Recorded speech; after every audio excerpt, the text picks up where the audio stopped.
Pues bueno, es un problema grave el que se ha planteado con la financiación a los clubes de élite por parte de la administración pública.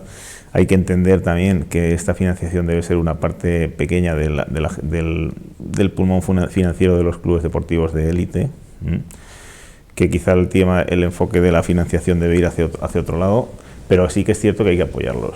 Y nosotros hemos calculado la convocatoria se haga en mayo aproximadamente, porque está pendiente de información en el procedimiento de información por parte de los servicios jurídicos y de intervención de las bases reguladoras de las subvenciones.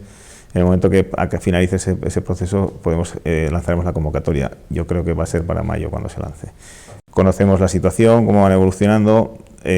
Sabemos que realmente todo pasa porque el club asciende a primera división, somos conscientes todos, la ciudadanía, nosotros, ellos, y bueno, pues estamos ahí empujando todos, yo creo, para conseguir ese objetivo.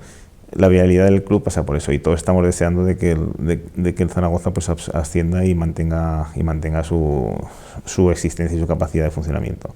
Que hay una inversión en motor Lanecha que es muy importante, que hay que sacarle un cierto rendimiento, a lo mejor de una manera distinta a lo que se ha hecho hasta ahora, cómo se ha gestionado, y que bueno, pues la MotoGP no debe desaparecer de Aragón, pero tampoco a cualquier precio.